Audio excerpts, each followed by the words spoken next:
January 31st, 1921.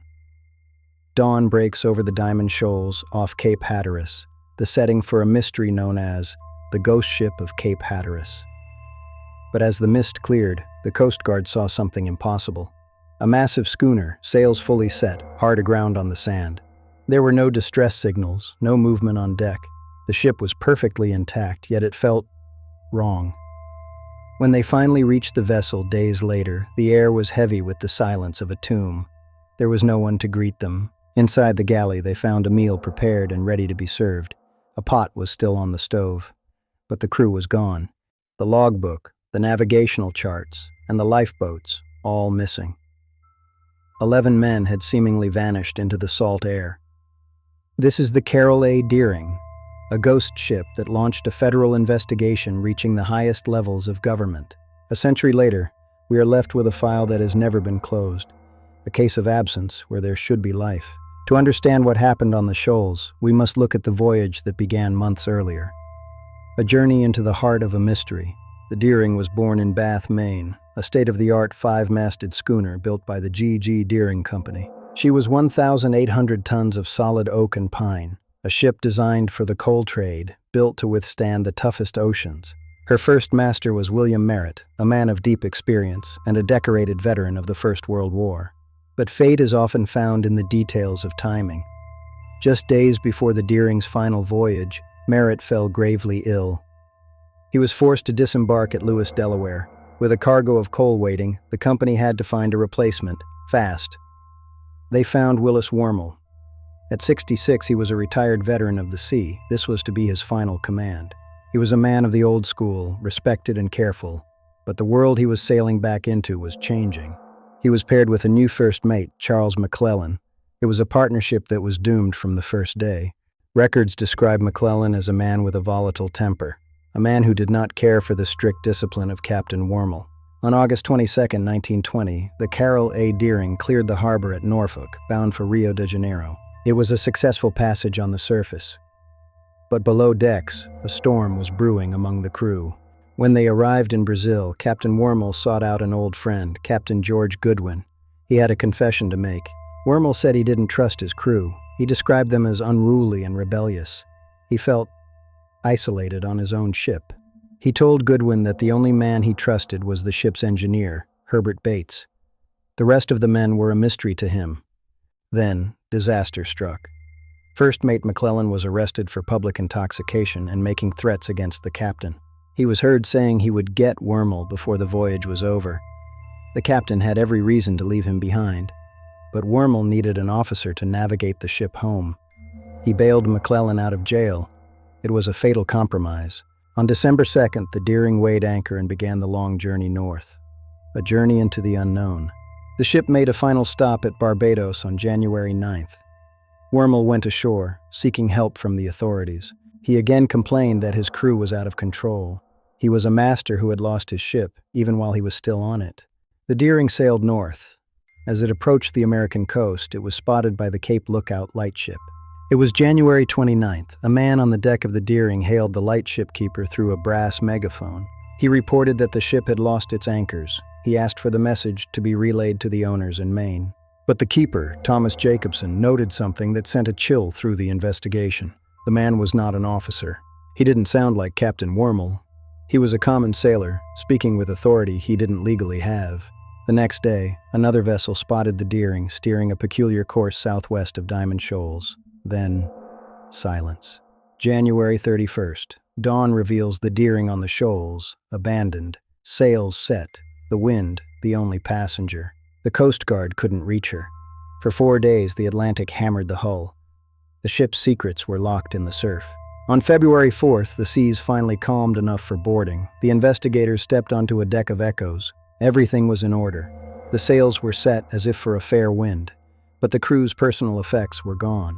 The most chilling sight was in the galley.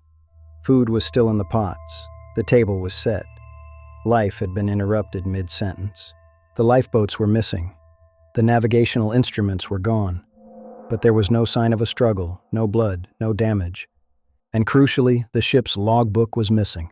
The one record that could have told the story of their final hours. Gone. Even the three ship's cats were missing. It was as if every living thing had simply evaporated into the Atlantic air. The government didn't treat this as a simple wreck, because other ships had disappeared in the same area, the SS Hewitt among them. 5 departments, Commerce, Treasury, Justice, Navy, and State, launched a massive, coordinated investigation. Herbert Hoover, then the Secretary of Commerce, was personally involved. He wanted answers for the families of the missing. His assistant, Lawrence Ritchie, spent months analyzing lightship logs, trying to reconstruct the Deering's final path. The FBI sent agents to the Outer Banks. They interviewed everyone who might have seen a strange light or a suspicious boat. Then, in April 1921, a breakthrough. A local man named Christopher Columbus Gray found a note in a bottle. It read, "Deering captured by oil-burning boat, handcuffing crew. Crew hiding all over ship, no chance to make escape." The widow of Captain Wormel believed she recognized the handwriting. The nation was gripped by fear of Bolshevik pirates. But it was a lie. Forensics proved the note was a forgery. Christopher Gray eventually confessed he had written it himself. He had hoped the fame of the discovery would help him get a job at a local lighthouse. The only lead had turned to ash. With the note proven a hoax, investigators returned to the most likely theory: mutiny, internal war on the high seas. The tension between Captain Wormel and First Mate McClellan was well documented. Had the mate finally led a revolt? The megaphone incident on January 29th suggests the crew was in control. But if they killed the captain, where did they go? Then there is piracy. It was the height of prohibition.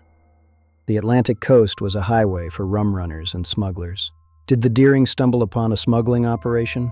Did pirates need a large schooner to transport their illicit cargo? But pirates usually take the ship. They don't leave it perfectly intact, aground on a sandbar for the world to find. There is also the mystery of the SS Hewitt, a sulfur freighter that vanished in the same waters at the same time. Some believe the Hewitt may have tried to rescue the Deering crew, only for both ships to meet a shared unknown disaster. If so, the Hewitt took those 11 men with it to the bottom. But no wreckage of the steamer was ever found either. Could it have been the weather? A series of violent hurricanes struck the Atlantic coast in January 1921. But meteorological data shows the Deering was sailing away from the worst of the storms, and her cabin was in perfect order. A hurricane leaves a trail of destruction, not a table set for dinner, and a ship with its sails perfectly set. On March 4, 1921, the Carroll A. Deering was dynamited by the Coast Guard. She was a hazard to navigation. What remained of the ship drifted onto the beaches of Ocracoke Island. The physical evidence was scattered to the winds. In 1922, the government officially closed its investigation. No conclusions were reached. No crew was ever found. The file remains open in the hearts of the families who never said goodbye. 11 men who left a meal on the table. We are left with the visuals of their absence: the empty chair, the unopened door, the silence of the Atlantic. We may never know if it was mutiny, piracy, or a shared fate with the SS Hewitt. The record shows only the vanishing. The ghost ship of the Cape Hatteras remains one of the great maritime enigmas, a story with no ending. Which theory do you find most convincing? Was it a revolt of the crew or a predator on the high seas? And which vintage mystery should we open next? Let us know in the comments. Your curiosity drives the search. Subscribe to Never Solved to uncover the stories the world forgot. I'm your narrator, and the file remains open.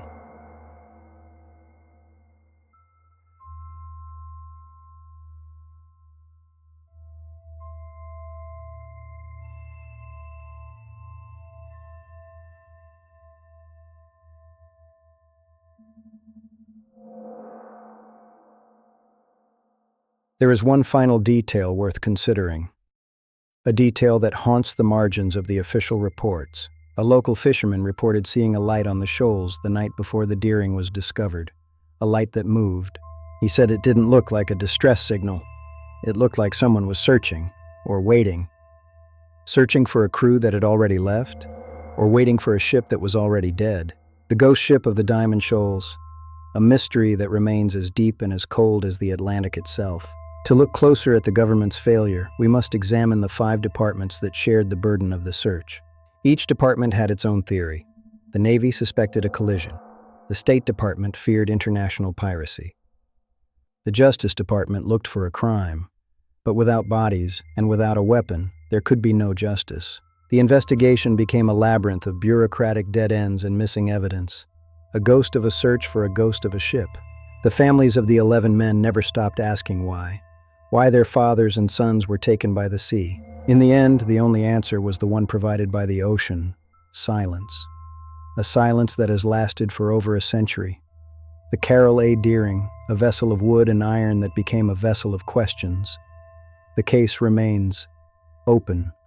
Join us next time on Never Solved as we open another file from the archives of the unexplained. Subscribe now.